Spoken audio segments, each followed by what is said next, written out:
There we go. Godfrey saves the day. Right, that's 2 gold stars I've got to give out this morning now. Oh dear.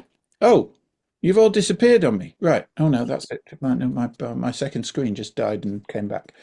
Whew. Right. Okay. So we're gonna look at that next time. But today is water.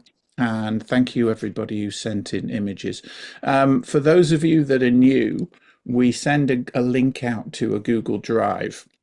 So in this case, it was this link here, and you can upload images for me to play with during these sessions into here, and then when I've pulled them down onto my computer, I drop them into into this folder here, so you can see all the ones that have already been downloaded.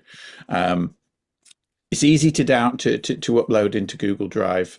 Once you're in here, you can either just drag and drop from Windows Explorer or from Finder, or you can just go to New and then File Upload, and then navigate to the file or files that you want to bring up, and then they will upload into here.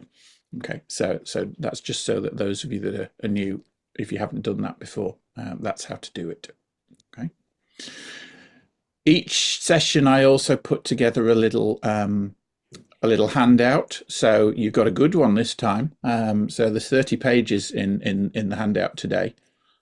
So you can see, if we just look at the table of contents there, so equipment settings, setting up the shoot, and then a bit about different types of water photography, some recommended books and online articles and stuff like that, and a load of links at the very bottom, to other stuff.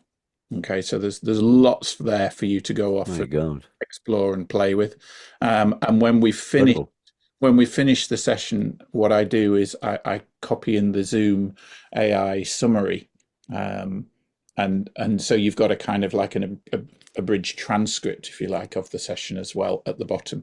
So that'll be up, within an hour or so of us finishing normally. So if you come back into the Google Drive, that little PDF, you could just download it, and kind of keep it for future reference and stuff. Okay. So I don't know whether anybody ever does, but I do. I do. good. Oh, all right. Okay. So it is worth me doing them every week. Absolutely. Fantastic. Lovely. Okay. All right. So let's minimize that. So we've got a superset sent in. Let me just run through them all. Um, so so so what I just did, so to shut down the left hand panel, Shift and Tab closes the left and right hand panels. I turns off that information in the top left hand corner, and then LL just turns the lights out. Just kind of just gives us the picture and not all the other stuff in Lightroom. So we can just flick through. These are the raw files. I've separated the raw files and the edited files out. And I haven't looked at these. I never look at these before we have a session, so that it's just as if they've just come off my camera and I'm editing them. So there's some super shots to play with today.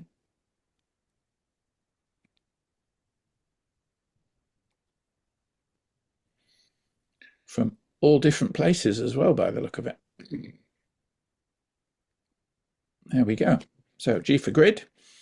L turns the lights back on, and then what's the shortcut key to bring in the left-hand panel? F7. Oh, Stephen's on the ball today. Yeah, cooking on gas today. Indeed, F7 brings in that. Okay. Oh, let's start with one of Dot's. We haven't done one of Dot's for a while. Is Dot with us? I am. Oh, hello, Dot. Yeah, there you are. Hello. See you. Yeah. So I think this is Millennium. Is this the Millennium Bridge? It is. This is a We're problem underneath, aren't we? for Yeah. me. Yeah. Looking down towards St Paul's, but we probably can't see because it's in the way there, isn't it? So, okay, D for develop. Now, I think Dot had been out for a night on the town before she took this shot. It was a handheld wobble. Indeed, yeah. So let's sort the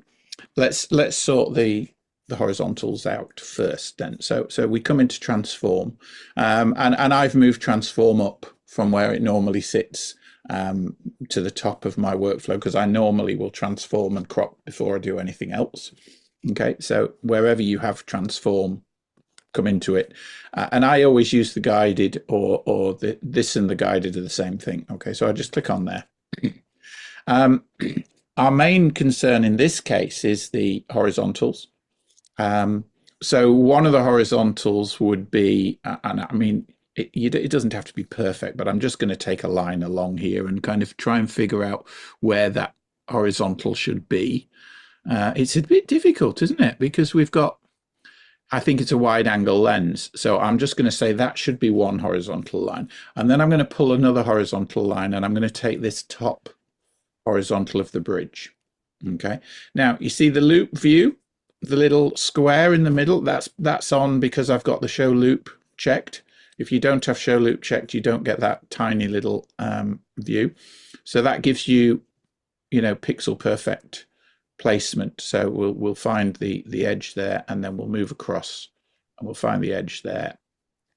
And so this is the second horizontal line. And when I release now, it makes both those lines horizontal.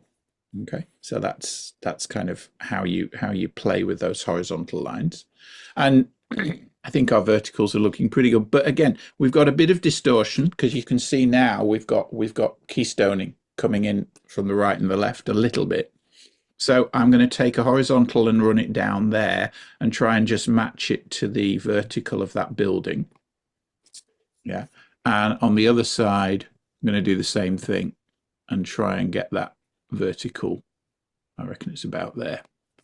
Right. So now we've got our buildings vertical. It's still not perfect. I mean, I'm pretty sure that building hasn't got a higher right edge than the left edge. But with Lightroom, that's all you can do. Okay. Now, if we wanted to go further with this and get this absolutely kind of perfect, we'd have to drop out into Photoshop and use the adaptive wide angle filter. Does everybody know about the adaptive wide angle filter? No. Well, let's show you that then. So let me do that. Let me do this transform then, and just say okay. But let's now go and edit this in Photoshop. Bum bum bum. And is Photoshop? Yeah, Photoshop is gonna come up.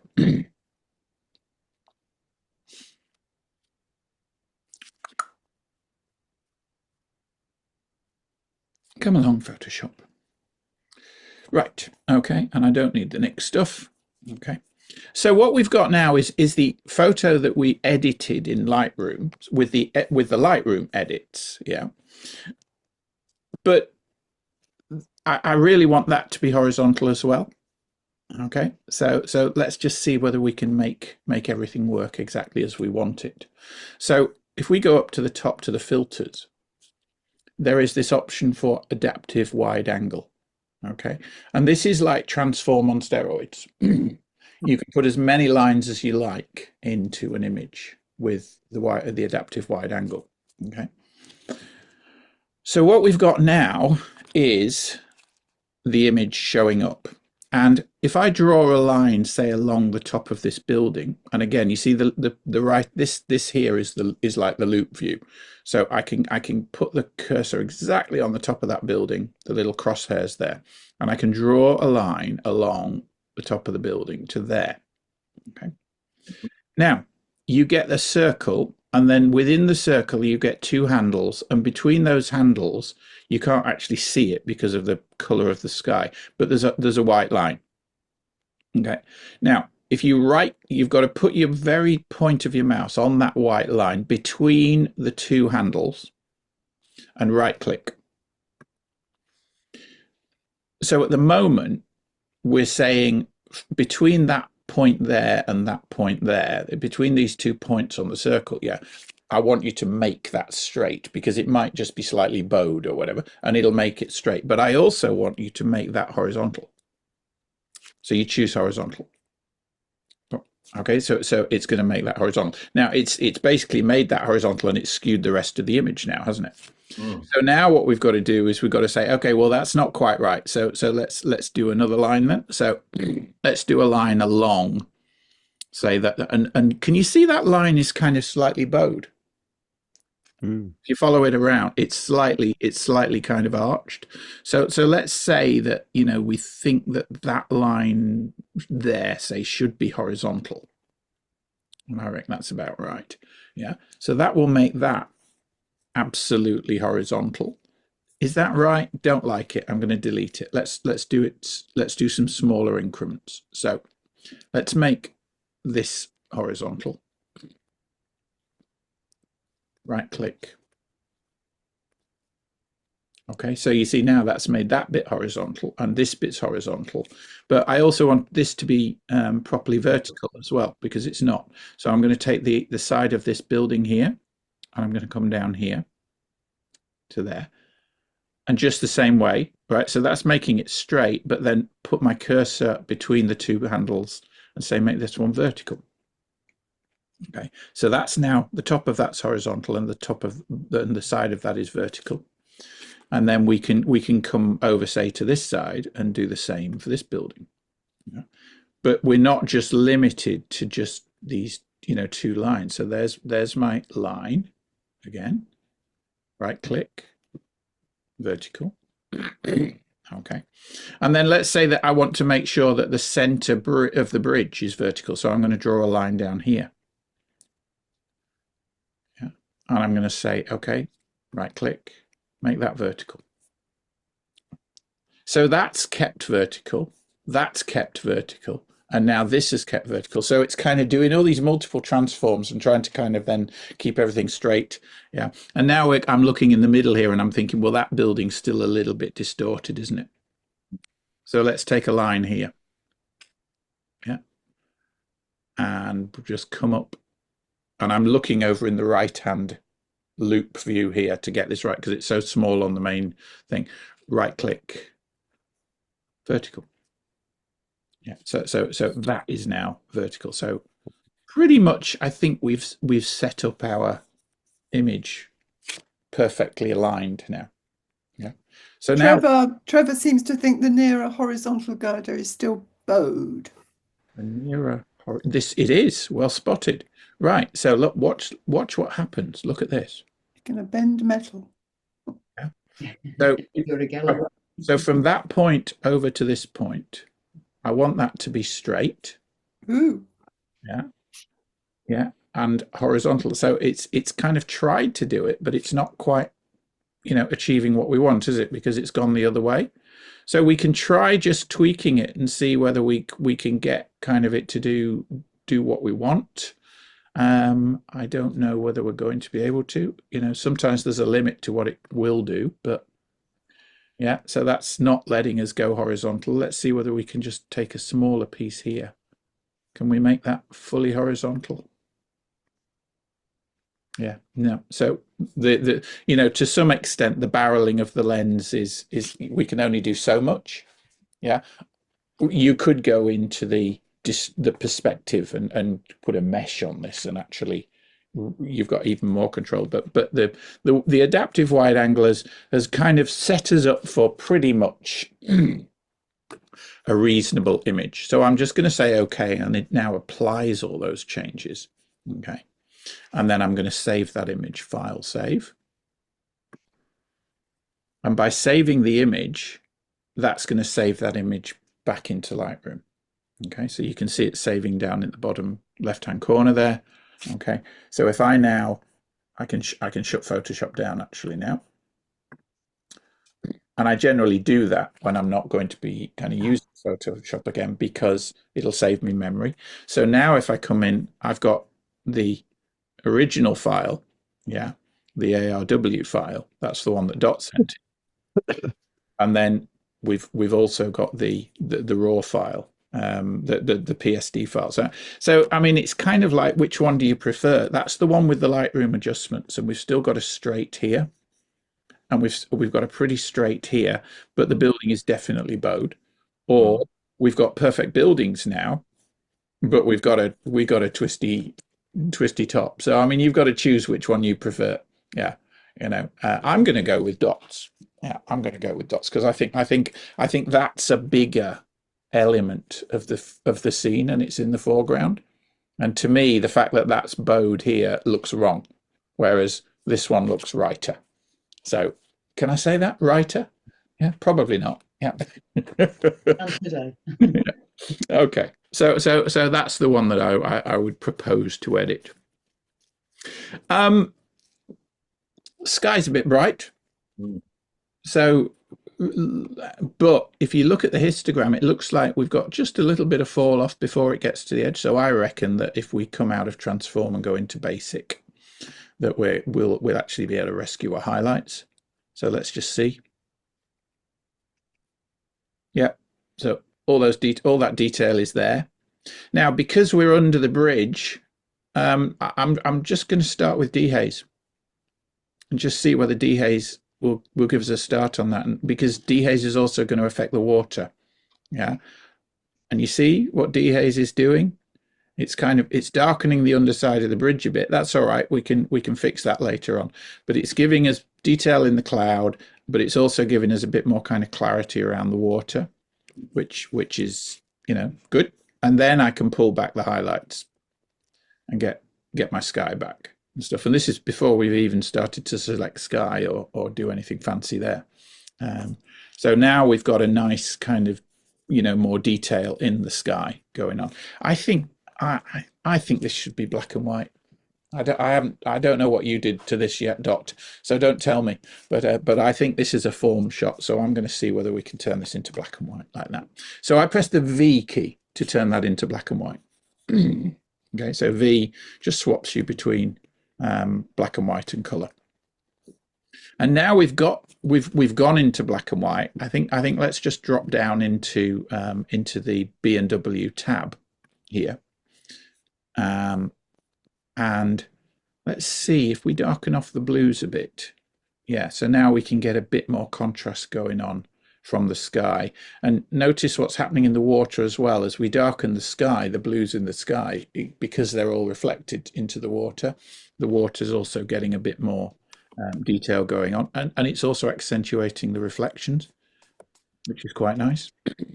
So blue, and there's a little bit there, a little bit of action in the aqua, just in those highlight areas there. So you can play with that as well.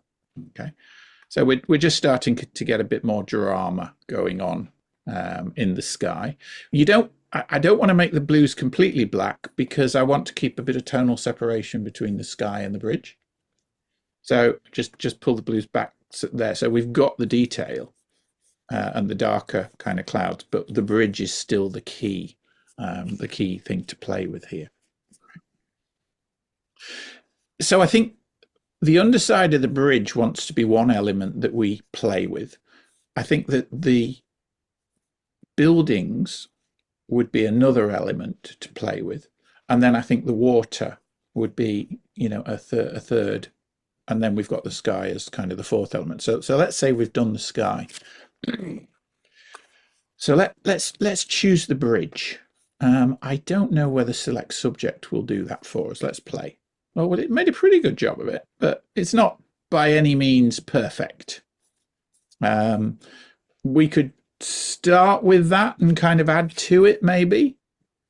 So let's have a look. If we do a bit of adding to that then, if I just do a big brush on the front there and just run in all this. Yeah, that's fine. Yeah. And you see when I was doing that, it wasn't kind of bleeding into the sky. And that's because I've got the auto mask on. Yeah. So if I come down here and make the brush a bit smaller, yeah, the auto mask option, if you run along something, whatever the color underneath the center of the cursor, when I press my mouse and I'm brushing, yeah, it will match the color under the center of the cursor and not go over a line. with auto mask on. Whereas if I turn auto mask off and try the same thing on this side, yeah, you'll see it'll bleed over into the sky. Mm. So that's what auto mask does. So if I command and Z or control Z, that undoes that. So turn auto mask back on, and then it'll just let me run up that bit there and not kind of fall into the sky.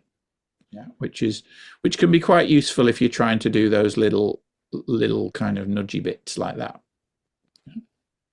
So there we go. Bump, bump, bump. Now another little trick is kind of, so if we're trying to select all the bridge bits, yeah, but you do kind of bleed off into the sky too much or whatever. Okay, so we'd also want this, wouldn't we, as the bridge and stuff. So let's say we because certainly that bit of sky there, whatever we didn't want. Okay, and maybe the bits through the grating there. So now what I might do is just try subtracting the sky. So choose the mask, subtract sky. Let's see. Right. So you see it gave us that one back. Yeah. And it's pulled out these bits here and stuff like that. So we've got a starting what looks like a better kind of mask. It would need a bit more work, the mask, but it'll do for what I want to do now. So there's my mask. Let me just move it over here. So now what I'm going to do, first thing I want to try under the bridge, I want to bring the shadows up so that we can see a bit more under the bridge, and then I want to apply clarity. Okay, so clarity is going to darken darks and brighten brights. So I'm going to go a little bit too far with the shadows, but because the clarity is going to darken the darks back down again. Okay. Now look what clarity does. It kind of gives you a much more kind of punchy effect under the bridge. Yeah. So, but you see it's dark, it's blackening the blacks even more. So we've got a much more, punchy bridge than we had before now. Yeah. Now you might be kind of, thinking, what is he doing? He's ruining Dot's lovely image here. And again, this is always subjective. You might like this, you might hate it, but I'm just showing you kind of possibilities here. So let's say, and maybe a bit of texture, particularly this grilling under here. The texture is just going to give you a little bit more detail on that texture. So that might be nice. So then the buildings. Can we do anything with the buildings? Well, let's try masking the buildings. So let's just call that mask bridge so that we know what we're talking about. We'll create a new mask. I'm going to do a linear gradient up from. No, I didn't want a linear gradient. I wanted a radial gradient, and I'm just going to do a radial gradient across the whole of the image like that. Yeah, now we've got too much of a feather on that. Okay, see, so I'll take the feather back. H shows me the lines for the gradient as well. So there we are. I just want to really choose the buildings. So there's the buildings. Now if I subtract sky, that'll get rid of the top for me. And then the bridge, I can't kind of subtract that, but maybe I could subtract it as an object. So now if I draw around the bridge bit as an object and say, can you take that away? Boom. Yeah. So that's nice, isn't it? Now you'll see that there's a little bit here. So then let's just clean that out with a brush. Okay, so we don't want those bits there. But we've now got everything but the river now removed. And I think I'd have to remove the river with another brush. So I'll stick with this brush, yeah. And I'll just use the brush to run along the front of the buildings with a brush. Yeah, and again, if I auto mask is on, so it's not going into the bridge there. That's fine. So there we are. You don't have to be perfectly exact here, because really I just want to kind of like be able to separate the processing of the water from the processing of the buildings. So now we've got the buildings. So we'll just call that buildings. And we can now play with the building. So do we want to darken the buildings off a bit against the sky? Yeah. Do we want to again, I mean, clarity is going to bring out the buildings, and give them a bit more contrast, which in a black and white might be nice. Dehaze will darken the darks. So again, it just gives them a bit more weight, doesn't it? And stuff like that. So that's maybe what we want to. Or you may want to go the other way, and you might want to say, well, actually, we don't really want to make the buildings, that darker, heavier bit. Let's just kind of make the buildings kind of almost recede a little bit, because the key thing here, the story that we want, is the bridge and then maybe the water.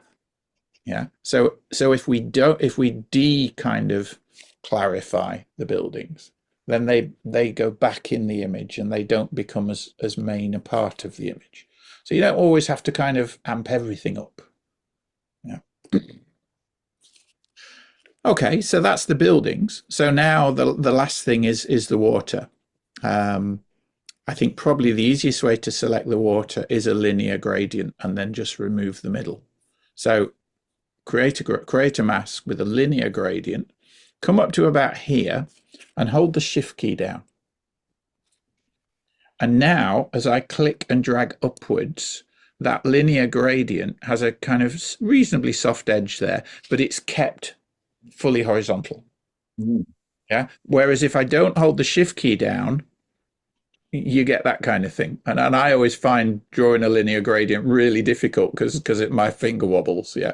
So hold the shift key down as you're moving and it just keeps it horizontal. And once you've got it, you can just now drag it up and down to kind of where you want. So there's our gradient mask. And now I just want to remove that little bit of bridge. Okay. So I will come to the mask, subtract using an object, and then just run around the bridge there. Boom. Yeah. It's magic, isn't it? Subtract when you use subtract with another mask. It's always a bit like magic. So now this is our river.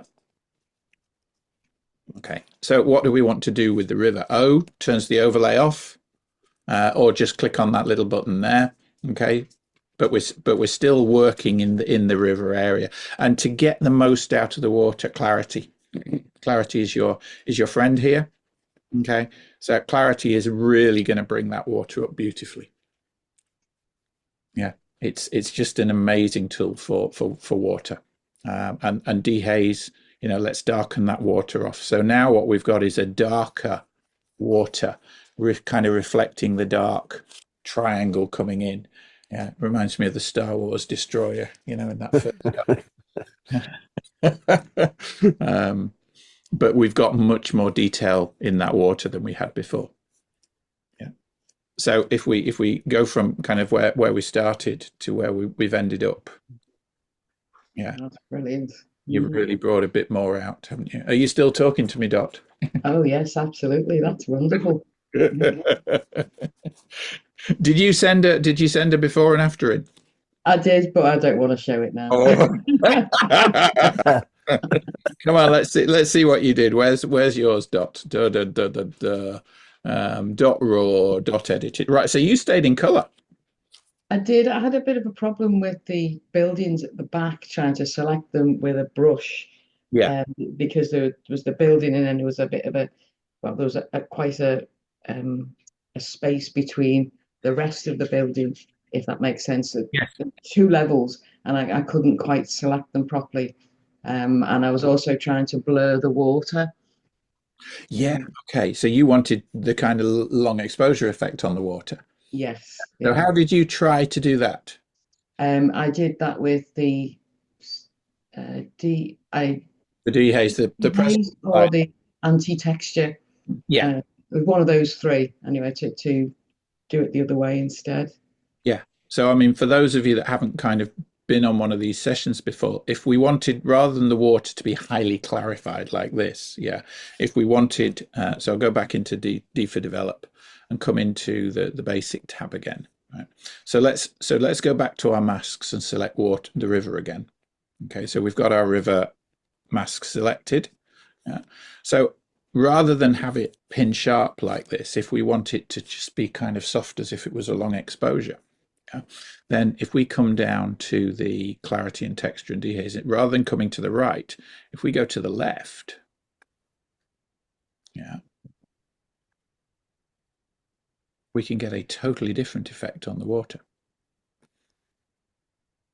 Yeah. So now you've got that kind of almost fine art, silky look, and you can play with, each of these to get, more or less of that effect. But you've got these sliders give you a tremendous amount of creative control over the look of the image. Yeah. And one isn't right and the other wrong. They're just different ways of going to an image. So couple of questions, super. Joe. The wall on the far side now looks as though it's on a roller coaster. The wall on the far side. It may well do, Gordon. I mean, this was a difficult one from a perspective kind of control. Yeah, sorry, Joe. It was on the It was on the image within Photoshop. Yeah, if you look at the Photoshop one, you'll see it. Once you've sorted the buildings out and the rest, you've got this sort of yeah, you've effect got that this goes up kind and of down. wiggly effect, and Yeah, that's can be a problem when you're just adjusting verticals and horizontals in specific areas of the image. If you can make those lines as long as you can within the image, and then that tends to kind of make the whole image morph. So yeah, that's a good point there. How much of your editing of Dot's photo could you do in color? Let me put that back to where I kind of had it before, which would have been a bit more dehaze there. It was probably something like that, wasn't it? Fine. If we press V again, yeah, we're back into color. Okay, so there's the color version of that. Trevor, what's expand on the point, Trevor? What do you? Is it just kind of to see what the difference would look like? Have we got Trevor? Yeah, you're muted, Trevor. There we are. Yeah, I actually prefer it in colour. Right. I think an awful lot is lost in black and white. It The certainly colours of the buildings and so on. I think it loses a lot of the impact of the scene itself. And I just wondered how much of that adjusting you could do in colour. And clearly you can do it all in colour. Oh, yeah, absolutely. Yeah. As you have done. So that answers the question. Thank you, Joe. And I mean, now we're in color. If we were staying in color and we were going to kind of try and amplify this up a bit more, okay. So what we could do now is we could do a new mask, say, and just choose a color range. So let's say you wanted to pick up those colors, of the wall. So we could just draw a little box here, and that gives us that range of color, and now we can make it less or more. So let's say, look, there we are. So that's picking up now just those, what are they, algae kind of greens, probably, isn't it? Yeah. And it's picking them all up on the wall, and it's picking them up on the bridge as well. So maybe, I don't want the bridge affecting on this one, so I'm just going to subtract that stuff from the mask. Okay, so now I've just got the wall green, and now we can just turn the overlay off. We can saturate that, or we can change the color of it, or whatever. So if we go down to the saturation of that green and we wanted to make that a bit more saturated, say, we could bring that green up, or we could desaturate it. Yeah, so that the wall just becomes grey. Yeah, and we're now just left, if you like, with the blues in the image. So, then going and playing with the color like this, and then again, so that would that be our green mask? I presume that they were greens. I'm colorblind. That's why I'm presuming. So now we do another color range, and we maybe choose the blues. Yeah, in the blues of the river. Okay. And obviously, there's a huge amount of blue in the whole image because we're getting blue reflected from the sky and reflected back up under the bridge. So again, reduce that range, yeah, to just the blues that are in the image. And then maybe we just want to work the river in this case. So let's take the mask and subtract the sky. Okay. And then, we could also subtract, say, with a linear gradient and just pull a linear gradient down from the top and just remove everything above the center line of the linear gradient. Okay, so now we've isolated the river based on color rather than on anything else. And now we can play with the color in the river. And we can either saturate it a bit more or we can pull it back or whatever. So, if you want to make more of this image with the colors, then you've got those additional options, I suppose, that you wouldn't have had with black and white. Does that make any sense, Trevor? It makes so much sense. I've never seen Lightroom demonstrated before, and I'm almost tempted to go out and buy it now, just based on what you can do with it and the ease with which you do it. Yeah, it's a very powerful tool. It is clearly. Yeah, I mean, you talk to a lot of people in clubs and things, and they go on about Photoshop all the time. And Photoshop is an incredibly powerful tool, and it will do more than Lightroom. But if you're not one of the photographers who wants to get into layers and putting objects on backgrounds and stuff like that, Lightroom will pretty much do everything that you need to do if you're just wanting to adjust the photo as taken, if you like. You don't need to necessarily go through the, I think, much steeper learning curve of learning Photoshop. So that's why I tend to think in Lightroom, because I'm simple and Photoshop's too complicated for me. Yeah. Ian asks, could you use the color mixer tab for this, what you've just done? You could definitely go into color mixer, but the color mixer tab doesn't work, I don't think, on a mask, does it? Let's have a look. I don't think the color mixer tab is just working on the mask. Let's see. If we choose all the colors and go back to blues, I think it'll work on all the blues. Yeah, you see, the sky is being affected as well when I'm changing those blues. So the color mixer tab will affect the color in the image, but it's a global effect rather than a localized effect in the mask. Yeah. By choosing just the river, then you're limited to the stuff in this lighter gray box. So you could play with colors in the tone curve. So if we just chose the blue, yeah, now we're just on the mask at the moment. We're just working in this area, and the tone curve is part of our mask tools. So if we wanted to say darken the blues, we could just pull the mask down, yeah, and we're just affecting the colors there, but it's going to affect all the other colors as well. So we can, but you can start just playing with the river colors using a tone curve mask if you want. You've got lots of options there. Okay, but you can't use the color mixer tab on a mask. Okay. Bom, bom, bom. Thank you, Mel. Kept me honest on that one. Lovely. All right. Well, I think we've probably spent enough time on dots. I hope that was okay, Dot. That was brilliant. Thank you very much. Super duper. I went, oh, I love this shot when I saw it. So I don't know whose this one is. Peter's. Yeah. Where's this, Peter? In Porto. Lovely. So we've got a long exposure image, 30 seconds at f11. Okay, giving us a beautiful image. But with all, as with all shots that are shot in RAW, there's maybe a a little flatness to the raw file. Okay.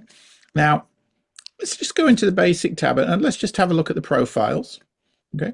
Now, remember we've got these two new profiles that have just come in with 14.2 Lightroom, the adaptive color profile. So if you hover over adaptive color, you can see that what that's kind of doing, this is the kind of AI profile. It's bringing up the darkness in the rocks, giving you much more detail in the rocks, as well as kind of brightening the sky generally, getting rid of the slight vignetting effect that we've got on your wide angle lens as well, Peter, there. Yeah. So if we chose that, look what happens when we choose that to the histogram. So if I go to before, look at the histogram, it's kind of pushed to the left because we've got these darker tones. And if we choose that, the histogram kind of moves into the middle. So now we've got much more kind of, centered tones, if you like. So this would be a starting point, and it doesn't change any of the sliders. Okay. So, it maybe gets you part of the way there without you having to mess with any of the sliders. And now you can come in and make your own changes. So now what I'm looking at, and I'm thinking, well, maybe the sea, the white here is a little bit too bright. Yeah. So I'm thinking I might just take a radial gradient, a very soft radial gradient. Okay.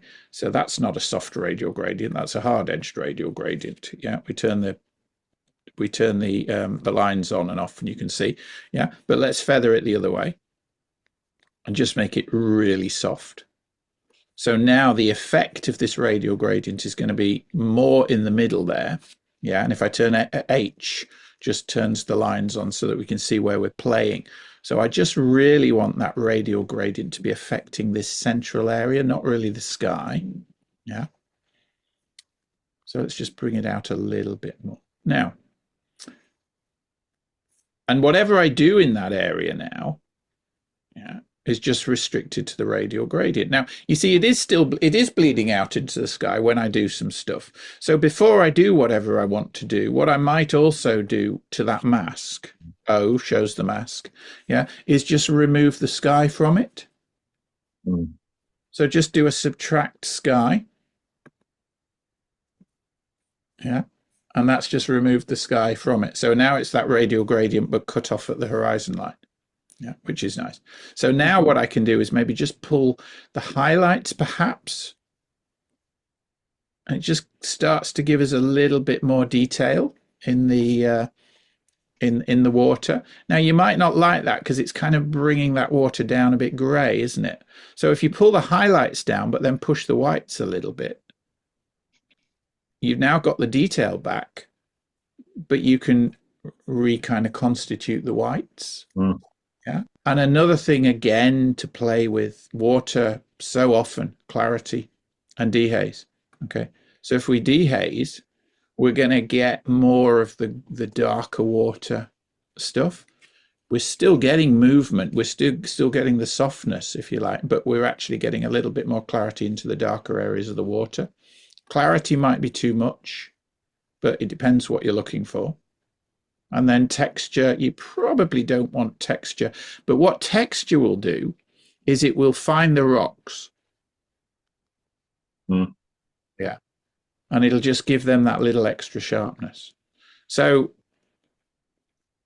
now I actually prefer it the way it was. The starting point, I think that radial gradient is actually not doing us any favors.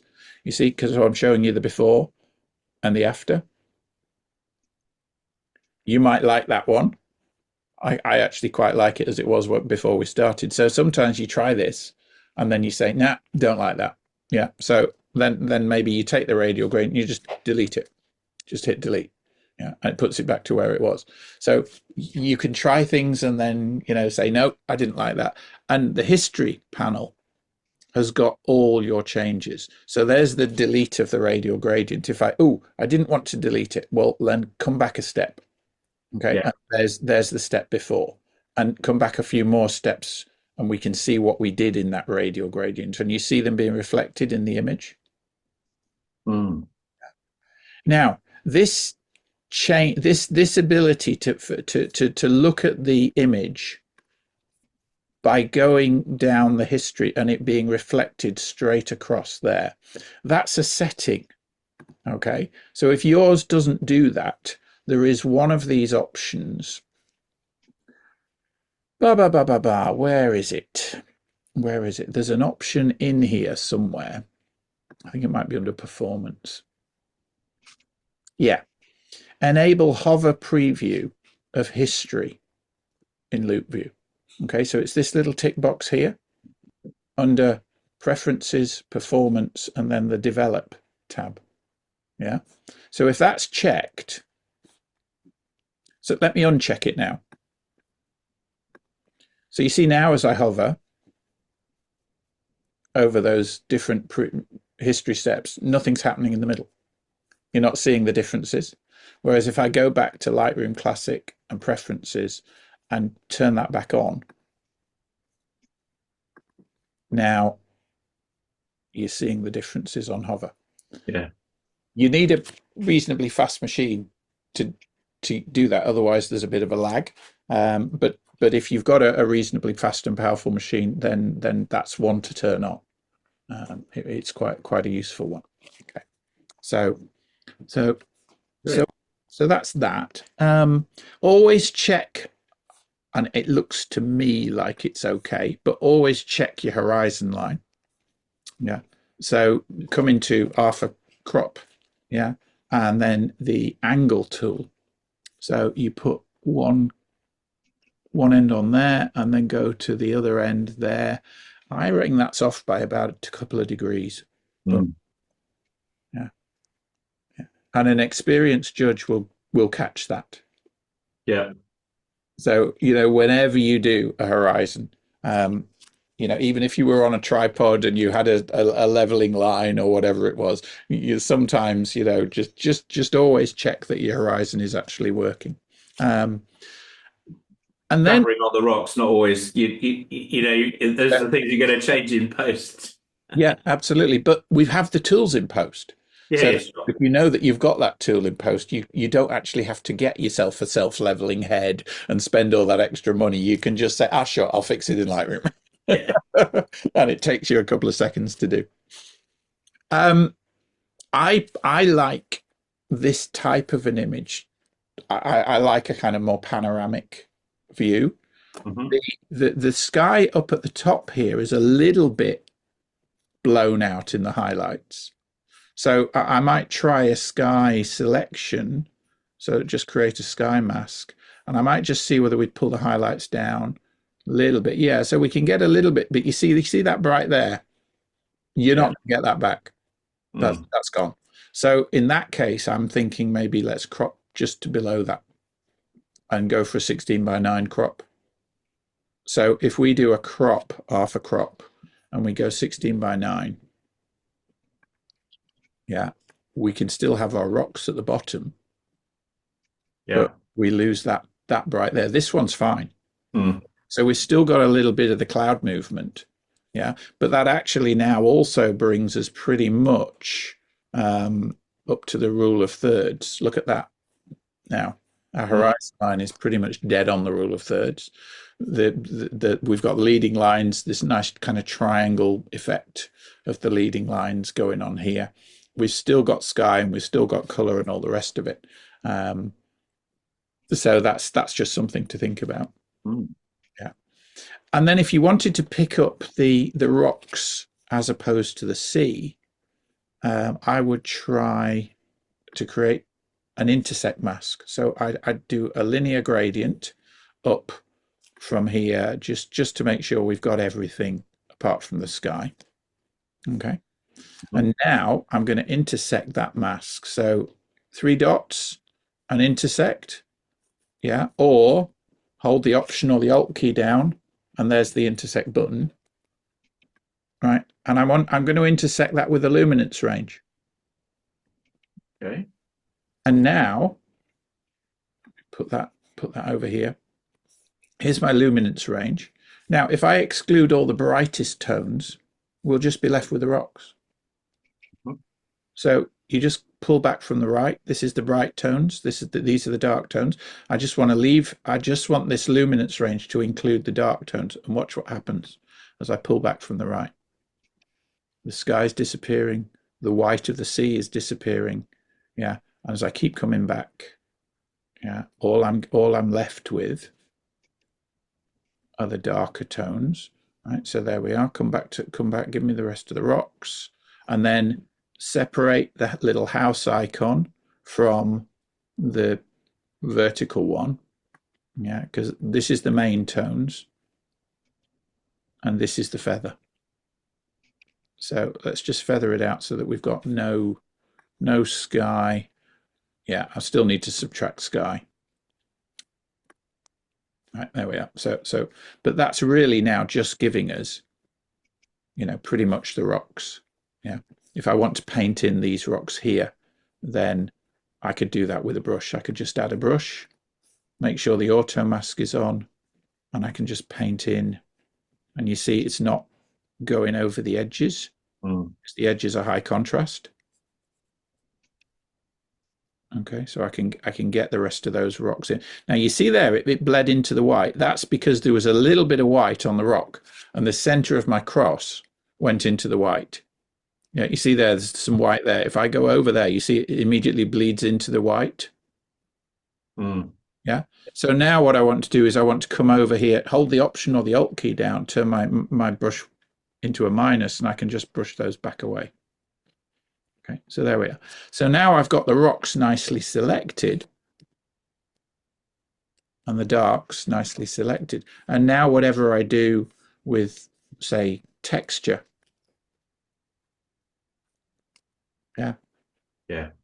gives me, look at the detail that we're getting out of those rocks with texture. Okay, so look, no texture, texture. And if that texture detail accentuates the softness of the water. So, you bring the rocks forward and the water recedes and kind of looks even softer. So that's what we would do with that.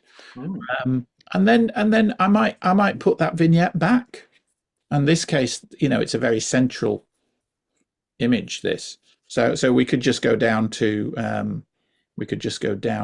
effects and just pop just a 10 vignette, something like that, just a little one there, just to bring the eye in a little bit.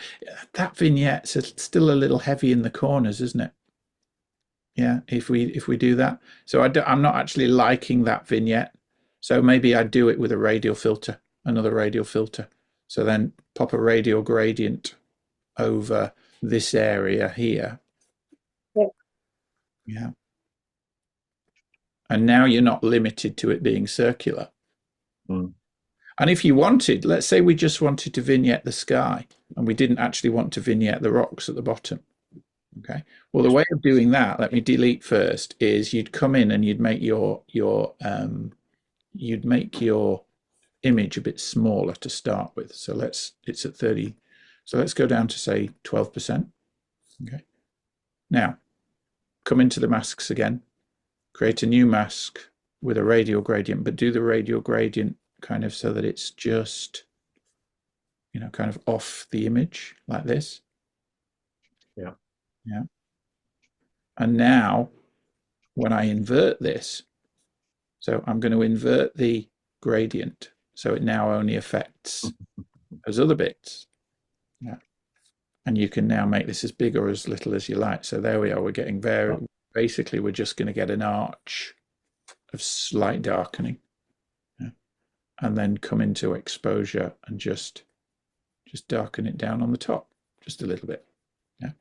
And again, if the arch is wrong, yeah, and we want a bit more, then you can change the radial filter. You can bring, you can change the width of it and the kind of the circularity of it to suit what you actually want. Yeah. So you've got a huge amount of control there over the possibilities of doing that. And if you want a complete circle, hold the shift key down as you open up your radial filter, and it'll keep it at exactly the ratio that it's at now and just grow it. Yeah. So that's quite nice. So there we are. So now we can just we've got the control that we want. So Z brings us back to full screen. Great. Joe, we have a dreaded word about AI. Does the adaptive adjective in Lightroom and Photoshop mean that it's using AI? It is. It's an AI filter. Yeah. So just be aware of that, Gordon, for kind of club or whatever. If they say no AI, then don't. LRPS.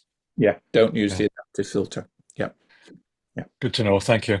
No problem at all. You know what time it is now? Go time. One time. Gone time. Right. We will pause the recording, stop the share. Okay, so back for round two. I was looking, I'll share my screen again. I was looking at the grid of pictures. If I go back to G for grid. And I mean, there's lots of lovely pictures in here, but one that kind of jumped out at me was Lymington Harbour. And the reason that this jumped out at me is that the color balance is wrong on it. To me, anyway, it looks very blue. Yeah. Yeah. Okay. So why is that the case? Because when you took the picture, you had your white balance set to something like flash or fluorescent. Because I don't think that the scene as it's presented would probably have done that with auto. Auto would have got it closer to the kind of correct color balance. But if you'd actually got your camera set on one of the color balances that tends to move towards the bluer end of the spectrum, then this is what you would get.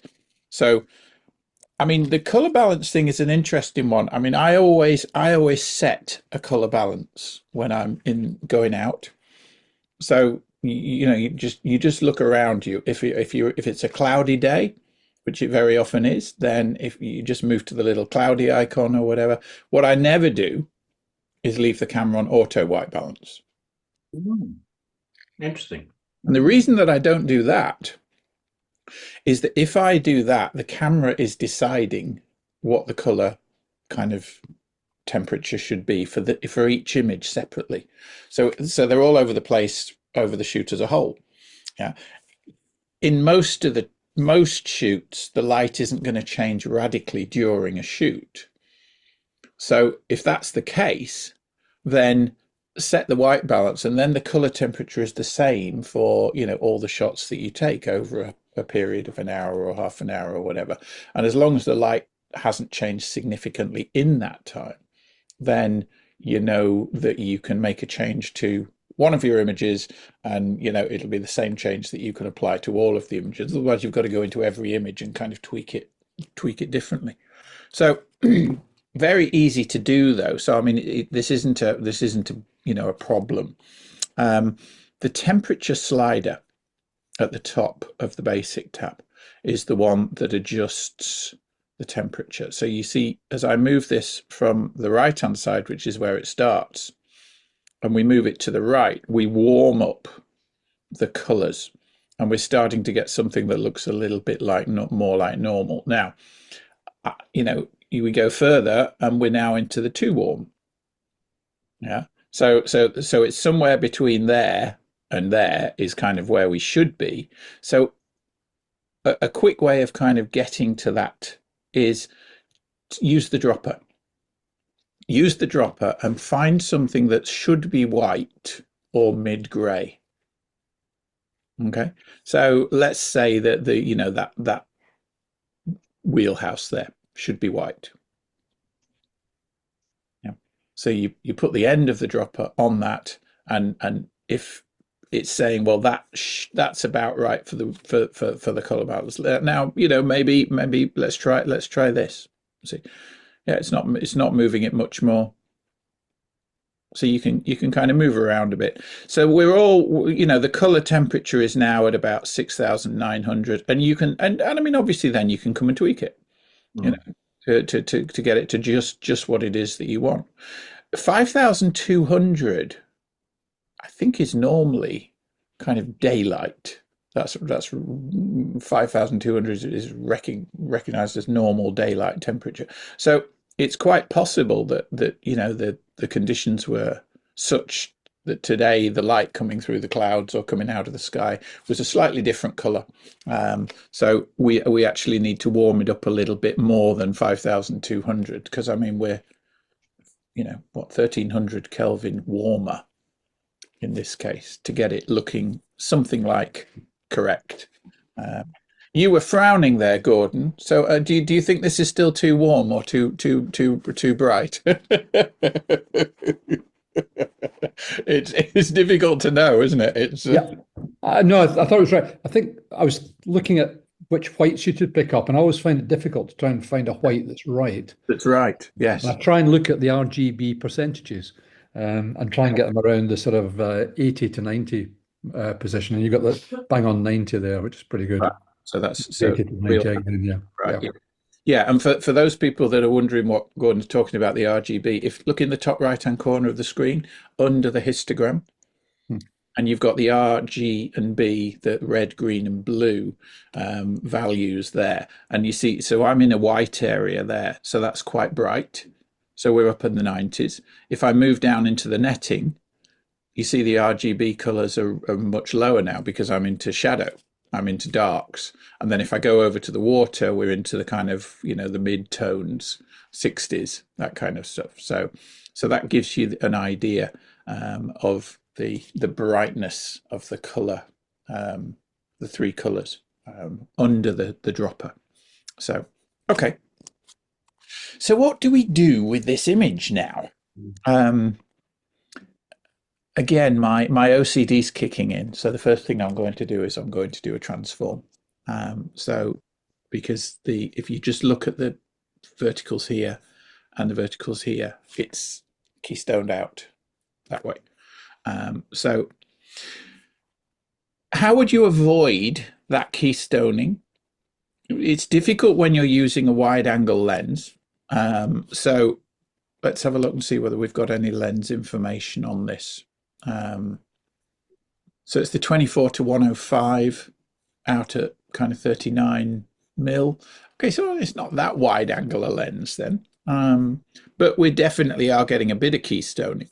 So let's just go into the transform and let's run a vertical down that pole there, and then I'm going to run a vertical down, the side of that drain pipe there. So that would be correct on verticals. I don't know whether this should be horizontal or not, but let's say that should be horizontal. Well, that would make that horizontal, and we don't have to do a second horizontal line. But if that's the case, then that's what we'd end up with. Now, does that mean that we lose, because we're now losing the tops of those buildings because we've done that transform? Is that an important part of the story? I kind of don't think it is. To me, the part of the story here is the nets and the detail and the color and stuff here. So then I'm thinking, okay, well now if we crop, what can we eliminate? What can we get rid of? Okay, and for me the story mostly here is the nets and the reflection in the puddle and stuff. But I do quite like that jetty line taking us in to it. So I mean, I was thinking maybe do an X and make this an 8x10, and just focus in on these details here. You see, and that would eliminate most of the other extraneous stuff, and now we've just got a focus on that. But I do rather like, so if I go X again, oh no, I don't want to go rejected. So let me come back out to full crop again. So R for crop. Let me now press X. I do like that jetty. So could we get the jetty in if we stayed at 8x10? Well, yeah, so something like that. And that just gets rid of a little bit more of the extraneous. And then I might not even stay at 8 by 10. I might say, well, I just need a little bit of the sky. And then we'll just go down to just below here and kind of, maybe sit at something like this. Yeah, that's too tight on the right now, isn't it? So we'll just pull out a little bit there. So we've got that line coming in, but this is the kind of key area. Do we want everything? I'm just playing here, yeah. But I mean, it's fun to play, isn't it? Now, let's say we didn't like this. Yeah, we just really wanted the nets and the buoy or whatever it is. Well, we could go and we could use kind of some of the clever stuff now that Gen AI removes. So let's say, okay, I want you to remove this. Let's see how good a job it will do at removing that for us. Yeah.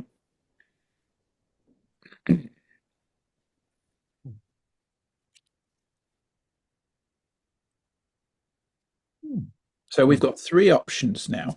So that's the first one, that's the second one, and that's the third one. 1, 2, 3.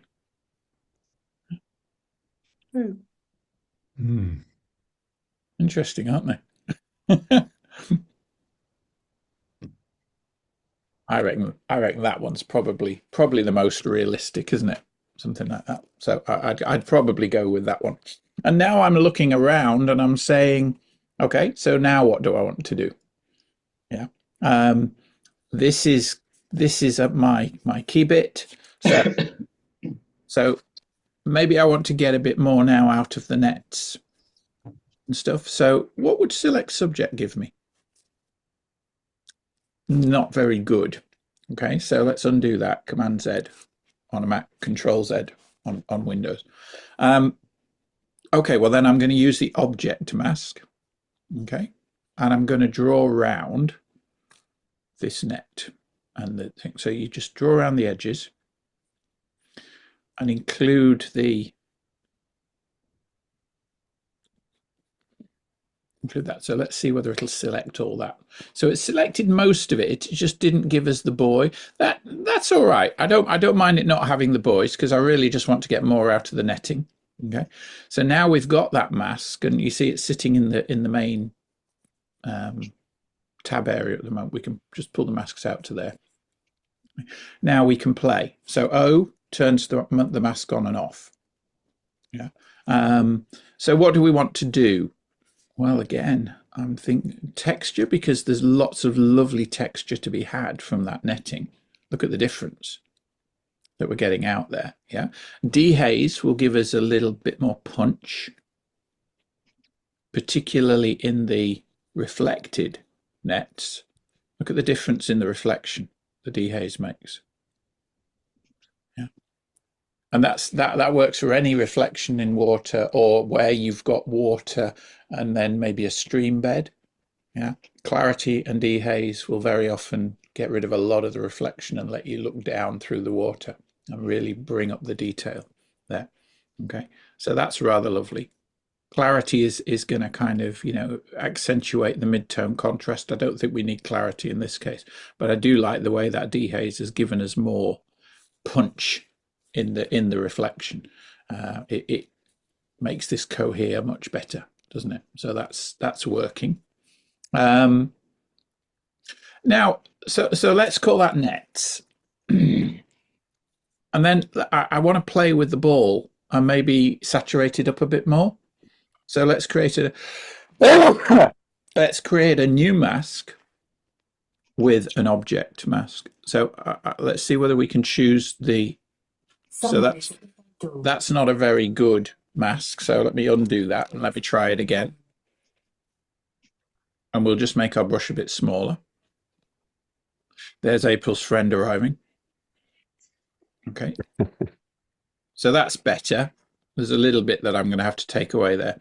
And then that mask, ideally, I also want to put down here, but I'm just probably going to have to do these as 2 separate masks. Okay.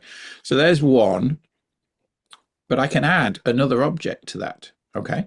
So let's add a second object and come down here and say, add that. Yeah. And then from the first object, I'm just going to subtract with a brush and just get rid of that little bit on the edge there that wasn't, I didn't want to be masked, all right? So now, turn the mask off so that we can see what's going on. Yeah. And let's see what we can do to those two. So if we play with clarity, what that does. Okay, so that's giving us quite a bit more detail. Dehaze will darken. Now it's interesting that the darkening underneath on the reflected one is much more than the darkening on the top one. So what I might do here is actually separate these two masks out. Yeah. So I might kind of actually get rid of that second object mask and just treat that as a separate one. So I'm just gonna delete object 2. So now my mask is just the top mask. I've deleted that one. So we're just working on this for now. Okay. So we'll just play with, so texture, look, all that detail is sitting in there in the raw file, but we're just not getting it. Zoom in, hold your shift key down, and you can move the photo around. Okay, there we are. That subtract wasn't very good with the brush, was it? I've still got more stuff in there. Just get rid of that. Okay, right, so but look at the detail that texture gave us. Yeah, really brings things out beautifully, and the clarity as well. And then maybe just a bit of saturation or whatever, just to give that a bit more color. Just punch it up, and you could even change the color if you wanted. You know, I mean, you could kind of, you know, you can go crazy with it. But let's leave it at the color that it was. Okay. So that gives us a bit more on that, and I might just darken it a little as well, just to pull it off. And then I'm going to go down underneath, and I'm going to do a new mask on this one and see what we can get out. So that we'll call that top boy, and then we'll create a new mask with an object, and we'll see what we can get out of the bottom boy.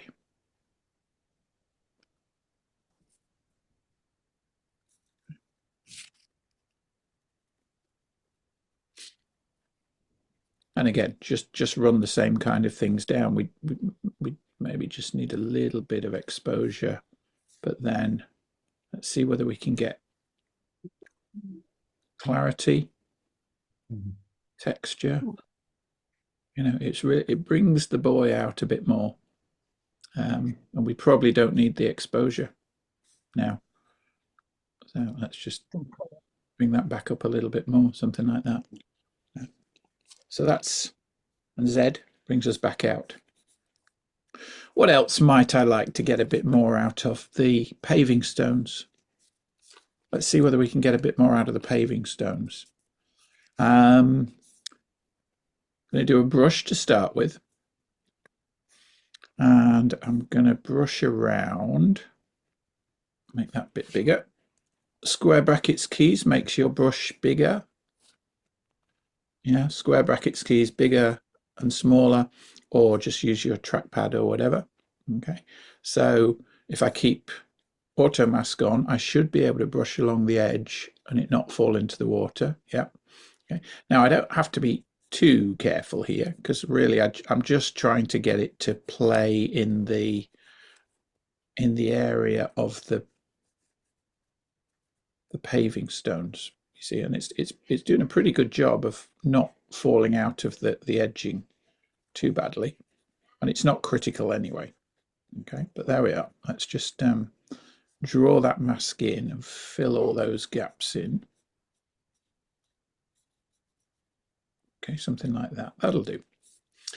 Now, let's see what we can get out of the paving stones. Yeah, clarity again. Stonework. Yeah, just really brings the detail out. Yeah. Dehaze will darken everything down, darken the blacks, brighten the whites. But look what we're seeing through the water now. Here, that we weren't seeing before. There it's kind of just kind of reflected out. Put a bit of dehaze on that, a bit more texture on it, and you've just brought out all that beautiful detail in the foreground, which is rather lovely. Yeah. And then the back, to now separate this foreground out of the background, let's try something different. Let's try going down to lens blur. Right. And what I want to do here is just kind of knock the background out of focus slightly. Yeah, because at the moment everything's in focus pretty much all the way through. There's a little bit of depth of field, but not a lot. So this gives us a depth map. Okay. So if we now restrict what's in focus to the front, so let's just pull it right to the front. Okay. So now can you see? Look what's happened to the back of the image. Yeah. And if I change that the other way and I say, right, well, let's blur all the front and just make the background in focus, I could just move this to the back. Yeah, and it's like, having an f1.2 or something lens and changing where the focus is, but after the fact. Yeah.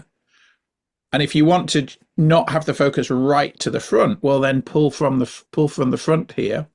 Okay, and let's just exclude that very front element. And now we just move it around until the netting is nice and sharp. So let's have a look. Where are the nets? Yeah, so we can move forward to the nets. There we go. Now this is very computationally intensive. This is one of the AI masking tool or AI tools, and my MacBook Pro M4. The fans have just kicked in. And they never kick in. Okay, so what I was doing there on a lot of computers would take quite a long time to happen. This is one of the kind of currently fastest computers that's out there, so I can show you it like that, but it may take a little bit longer on your computer. The blur amount you can also accentuate. So look, we can get more blur or less blur. Okay. So once you've actually chosen the area that you want in focus, then you can make the out of focus areas kind of more blurred. It's pretty clever, isn't it? Has anybody played with this blur tool yet? Because it is very powerful for this kind of thing. Yeah. So okay. Right. So that's maybe what I would do. We haven't really, I don't think, got a whole lot of bokeh going on, have we? We could try changing those bokeh balls, but I don't think they're. Yeah, they are. There we are. So you see, watch that little ball there. Let's zoom into the top. That bokeh ball there. Okay. So you see, that's the default bokeh ball, and just give it a second because it takes a second to process all the bokeh in the picture. Right. So that's your normal bokeh, the blurry circles of light. But if you wanted to kind of simulate a different type of lens, maybe a 5-bladed lens, then if you click on that, you'll see that the ball changes to a, was it pentagon, isn't it? Yeah. Or you were shooting through one of those mirror lenses, those short mirror lenses. Now you've got the donut type bokeh. So you've got an option to change the look of the bokeh, and even then the shape of the bokeh. So put it back to the circles, but you can kind of make it slightly, cat's eye shape. If you want as well. So you've got a lot of control these days over the shape of the bokeh in your shots as well, using this lens blur tool. So just showing you what can be done there.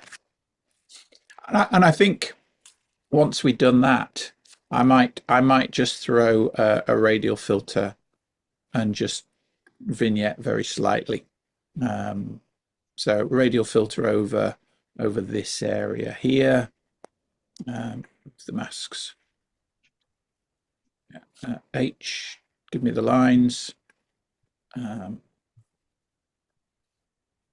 Oh, sorry, O H, and then just bring the feather in. So that's my area that I'm going to invert. Shortcut key to invert a mask. Hi. No.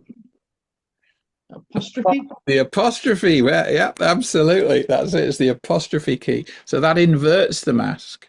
Okay, so that's now going to, whatever I do now is going to be everything but this area here. So now if I do an exposure adjustment, yeah, you see it's just going to work on the outside. So we can just bring that down a little bit, and that nice soft feather is going to, not be too easy to see. But there we go. So we've gone from that at the start to that at the end. I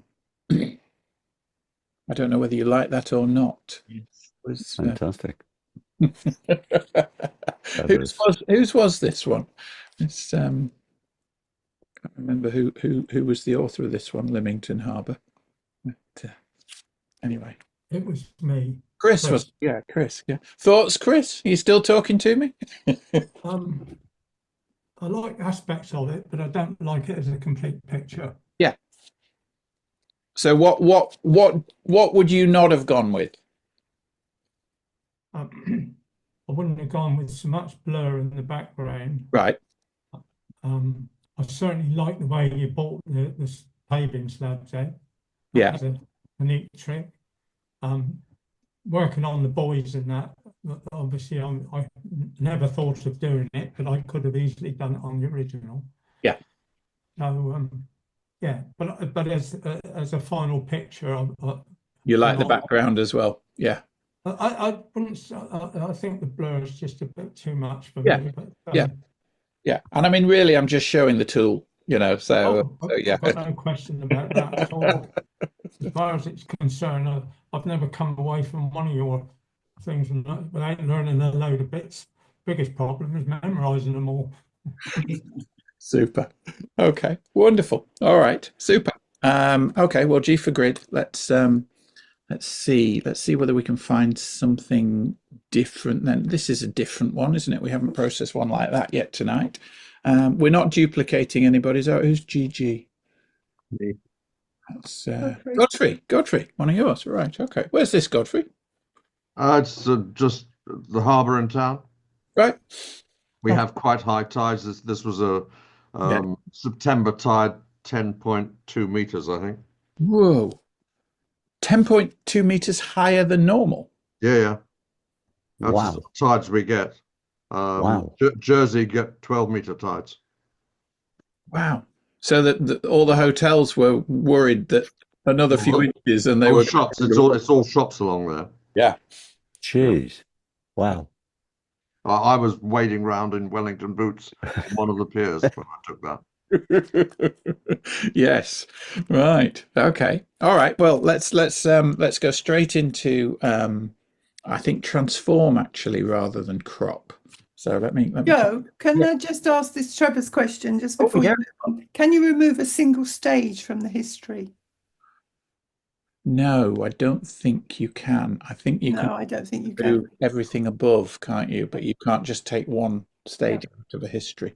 We'll try that in a minute, but I don't think you can. I don't think you can. Yeah. No.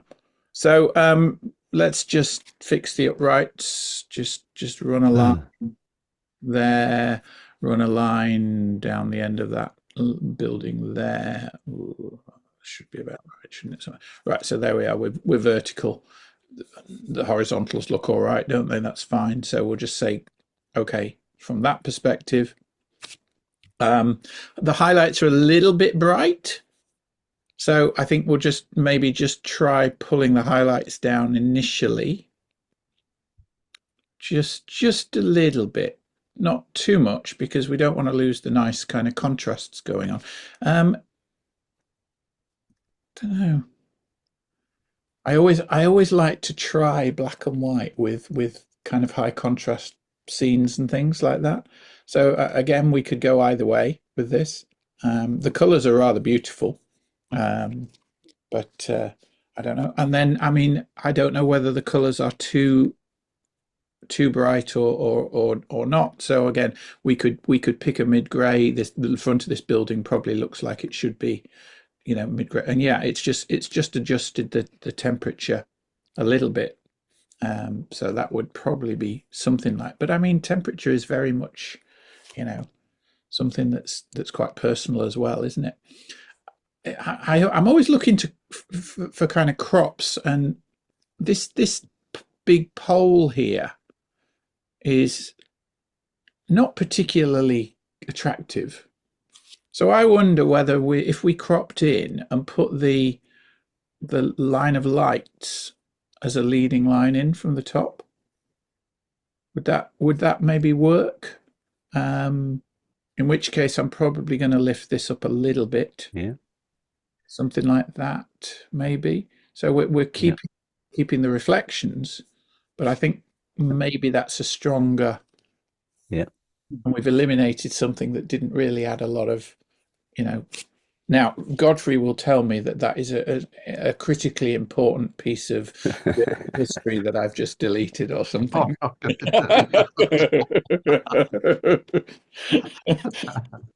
Good. Now, how can we get? Have you got? Is this on the water or is this on your lens? No, that's all on the water. It is all on the water. It's not splattered water on your lens, right? No. No, that's fine.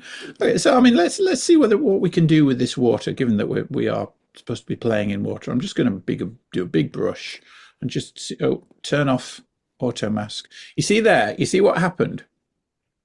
You can see that it kind of found the lines of the reflections. That's because auto mask was on. If I turn auto mask off and I brush across again, you see it just brushes as if it was a spray paint. It's looking for contrast, presumably. It's looking for contrast edges, yeah. So I'm just generally brushing the water here. I just want to get that general area of the water, and let's just see what we can do with it. Okay, so and if you're not quite sure whether you've got it all, just flick down into the three dots there. Just go into white on black, and it'll just show. And you see, look, I've missed a bit. Yeah. Wow. So it just shows you, that you've actually filled in that whole area. And then come back to color overlay and turn it off. Okay, so now we're in that's what we're playing in now. So now we can go play. So do we want to just bring the highlights down on the water just a little bit and get a little bit more detail going on? Yeah. If we take the blacks down or bring them up, we're going to get a slightly different other look. The whites, we can just punch the reflectance of the water up with the whites. Yeah, but again, I'm going to come down to my favorite three sliders here. Yeah, and look what clarity does to the water. Yeah, it just kind of makes it metal, doesn't it? It's just lovely. Yeah. Dehaze again is just going to give you that difference in the darkness and the brightness.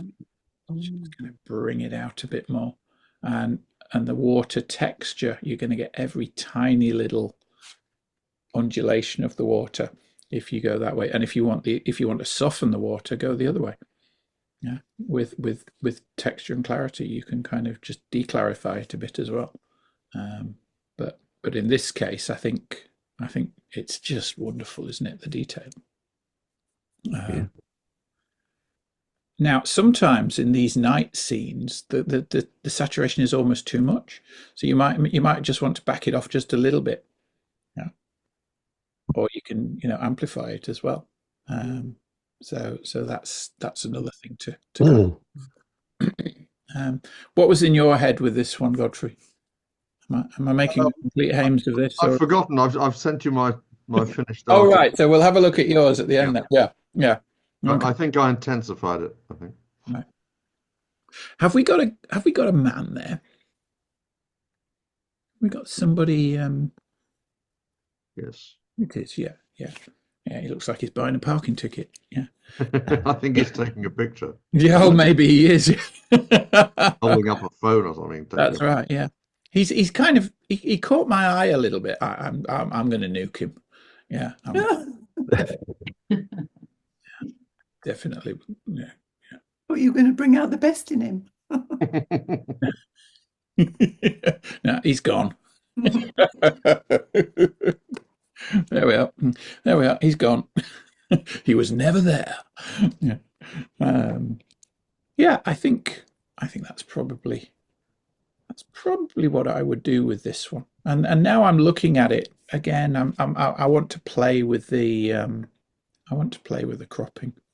Just see. So that's definitely the line in. But then, if that was the line in, is that a stronger? No, it's not. But no harm in playing, no harm in trying the different crops and seeing, what might work and what might not work. And sometimes just trying different crops as well. Okay, so I mean, I like my 16x9, but what would a square crop give us? So again, if we ran the line in and just did a square crop out to say there, yeah, that's quite good. A different one, isn't it? Mm. Yeah, and we've got the kind of line of the water coming in there. We've got the line of the lights coming in there, leading us down to here. And if that was our crop, then what I might do is just run a quick radial filter, create a new mask, radial gradient, and just brighten that area there. Just brighten it up a little bit. Yeah. So if at H, no. So you see, so the lines are taking us here. So now with that radial filter, yeah, if we just raise the highlights over there, just a little bit, you kind of don't know it's been done, but that little light pool now is taking the eye to that place. Yes. Yeah, a little bit. So, it's thinking about what's my story here. And using the elements of the frame, the elements that are in the frame, the lights and the reflection of the lights and the street here, they're all taking us to that back corner. And that's nicely now, roughly in that thirds intersection kind of point in that corner, stuff like that. So I think that would be my take on that. Let's see what Godfrey did with it. So that one's mine. This is yours, isn't it? Yeah. Yeah, G. So then, right. Okay. So talk us through yours then, Godfrey. I just wanted to accentuate the colour, and I thought more towards the warm end was really what I wanted to do. I should have adjusted the lights like you did. I think that's a much better one with the string of lights coming out of the top corner. I don't know why I didn't do that. I clearly wasn't thinking properly at the time. Oh dear. Well, it's just fun to play, isn't it? With these different kind of propositions and things like that. So yeah. Okay. All right. Lovely. I'm trying to keep my eyes away from all the processed shots and see what else we've got. What about a waterfall? Yes, we'll do a waterfall then. Let's have a look. Which one will we do? Let's do this one then. Whose is this one? It's mine. Oh, Steve. Okay. Right. Okay. We can always get a little bit more out of a waterfall like this. So if we D for develop, now if we want to choose the waterfall, the kind of whites of the waterfall, the easiest way of doing that is with a luminance range mask. Okay, so luminance range mask, and then get rid of everything. So you start with everything selected. Okay, and then if you pull from the left, you're going to exclude all the darks and just leave the brights. So now we've got the bright leaves, and then so something like that. Yeah, yeah. So if we turn the overlay on and off now, we've just got the brightest areas showing. Yeah. Yeah. And if we go back a bit further, let's just turn it on again, and then feather. Yeah, then just pull the feather off. Now you've got pretty much all the whites of the water with just a little bit of the leaves. And if you really want to clean that up now, just subtract with a brush. Yeah, and just run the subtract brush, over this bit, and say, well, I'm not bothered about the foliage, really. My key thing here. Oh, I went too far there, didn't I? So this is water. So then let's just subtract with a brush.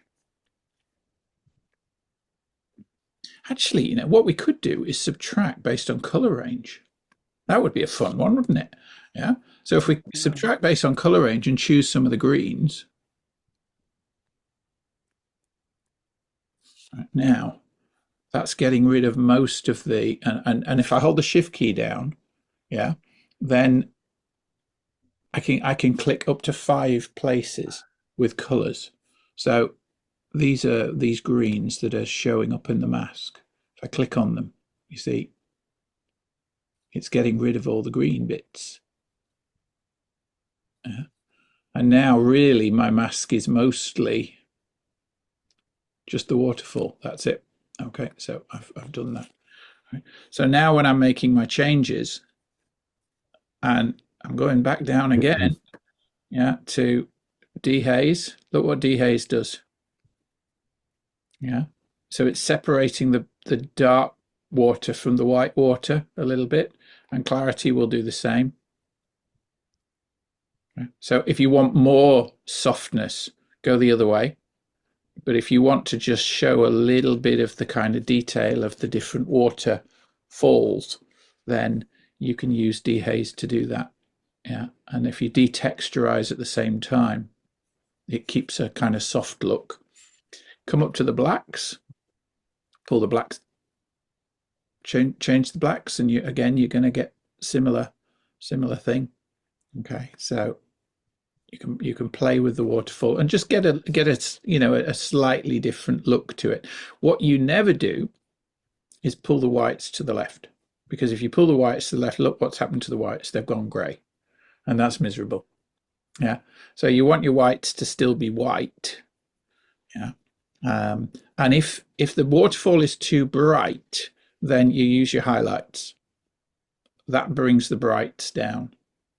Okay, but this waterfall, you've not blown. It's very easy to blow the highlights on a waterfall because the light's falling on the water and reflecting straight off it. So you use your highlight slider just to control how much these are. And if you want a visual, a kind of numeric representation, if you put your pointer, your cursor over the waterfall, you see the RGB values are 82, 83, 85. You want them below 95. Okay, anything above 95 and it's going to look like the blown highlight. Okay, but roughly 95, below 95, you're good. So you see there, you see the pool, 95, 90, 97. So you might now just take a little radial filter onto the pool. Okay, we've got somebody in the background. Who's is it Angela? Can't. Oh, you'll have to mute, Melanie. Yeah. Okay. Yeah, that's fine. So throw a radial filter just on the little pool there. Yeah, and just pull those highlights on the pool down just a tad. Yeah, and now that pesky judge isn't going to do you for blown highlights on the bottom. Yeah, you might get away with it. All right. So then, what else would we do? We might want a bit more detail in the shadows down here. Yeah. So again, we could do let's do a linear gradient from the bottom and say, okay, there's my shadow area. Now remove. Yeah. So what I'm going to do now is you could subtract based on luminance. Okay. And let's choose a luminance range. So subtract So what have we got in our mask? If we show if we take our brights out, can we do it that way? No, that's not working. No, delete that. Okay, show me my mask. Okay, let me intersect that then. So hold the Option key down, intersect with luminance range. Now, I want to keep the darks and get rid of the whites. So if I pull the whites away, that's getting rid of the waterfall, and then feather it out a bit. Okay, so there's my feather. So now the mask is just the dark areas. Yeah. So what I can do now is I'm just going to raise the shadows perhaps in those darker areas, and it's just affecting those dark areas. It's not affecting the water, yeah, which I've masked out. So that gives me a little bit more detail, and then give myself some texture in that detail just to bring out that. You see, the more texture and detail you've got, then the water looks even softer and even more different. Okay, so that gives you that little contrast going on again, and then it's kind of just, you know, maybe thinking about composition. I mean, it's very central at the moment, and I'm not sure that there's a lot of benefit up here. I think I'd probably go 10x8 on this, leave the bottom, but then maybe come in from the, maybe put the waterfall on the left, something like that, and just have it more like, say, that. Yeah, might be just a bit stronger as a composition. Now, if you do that, do we leave this rocking, or do we try taking nuke it, as you say? Let's do a generative remove and see if it'll just fill it in with the pool, with the rest of the pool.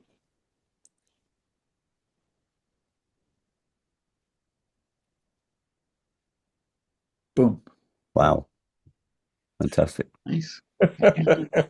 It's as if the rock were never there. Going back to the RGB, Dot says, do you lose detail after 95? No, you lose detail at 100. I mean, well, you're starting to get very close to kind of losing the 100 is full white. So 95, you're almost there, Dot. Okay, thanks. We're losing visual detail above 95. But, you know, just having judged for a long time and been kind of subject to pesky judges myself, yeah, you know, and then gone back to images that they've pulled me up on for being overblown and stuff.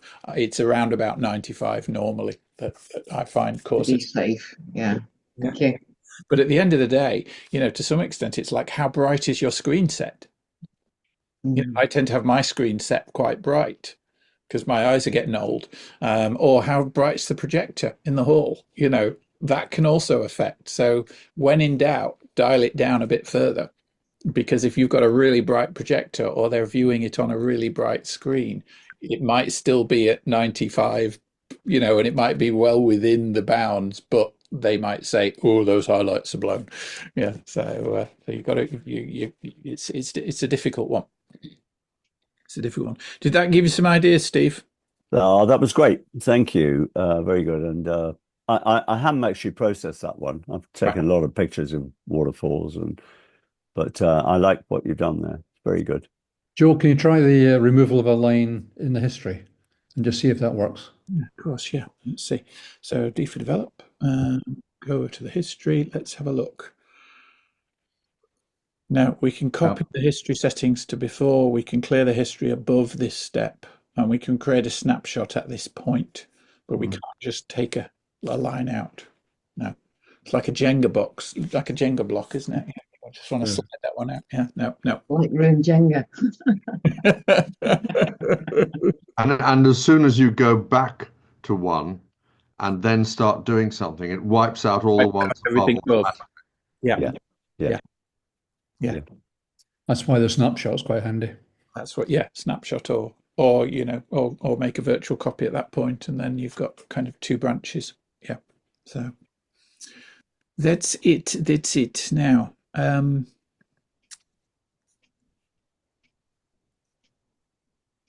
Janet, what are you hoping for here, Janet? Well,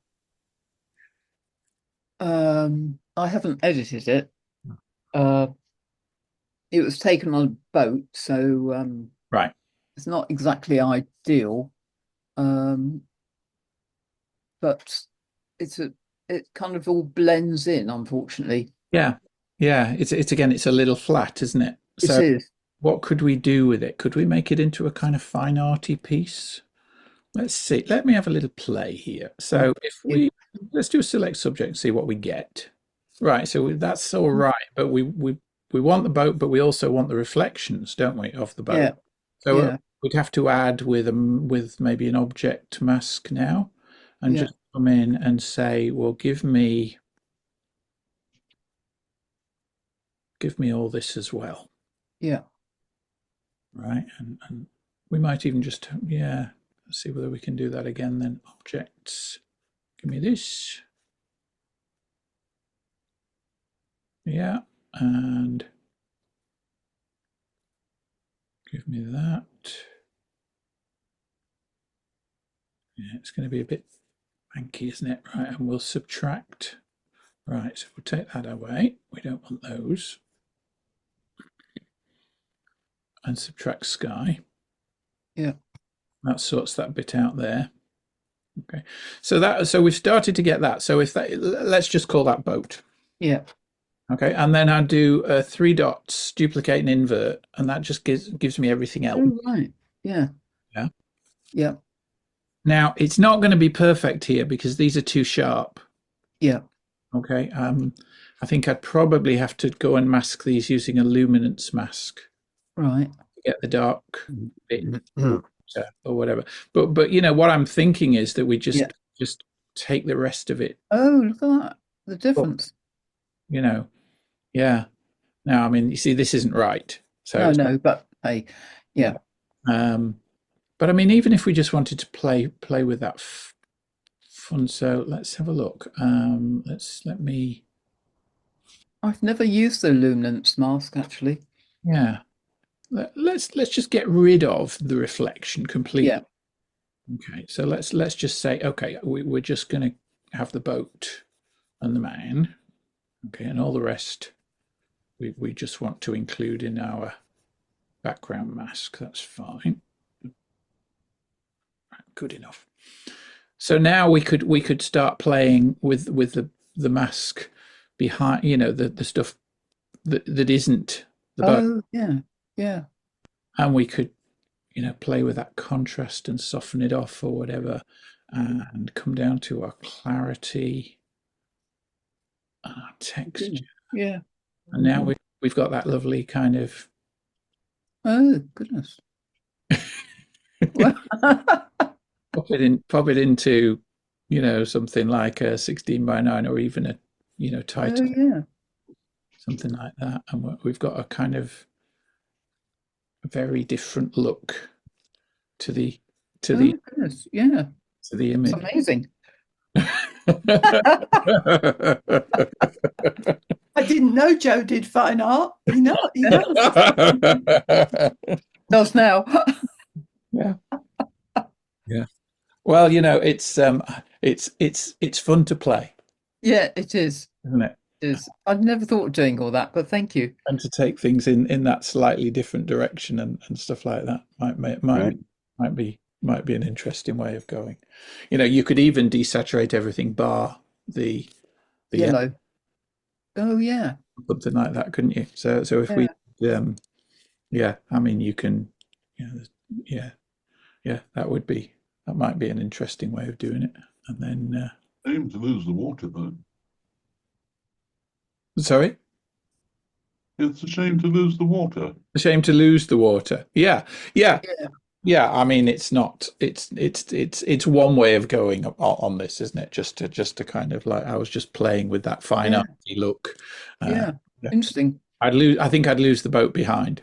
Yeah. Yeah, yeah, Before I did anything, I would have just nuked yeah. as well, just to get rid. But yeah, well that was a fun one to finish on.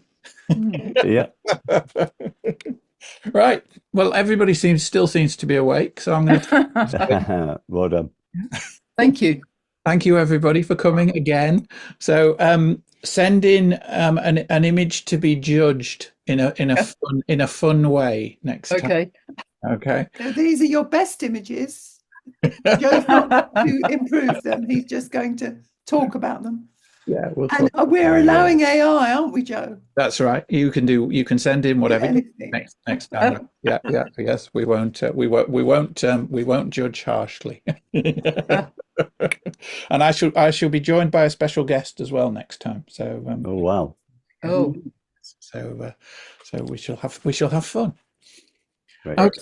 All right. Well, we'll see you all on the whatever it was, the 12th of April. April. Yeah. Yeah. Okay. All right. oh, thank you very much. Joe, Thank you. Steve, Joe. Steve, you're Joe. going to stay on. Oh yeah, yeah. Thank you. Job. Perfect. Brilliant. Okay.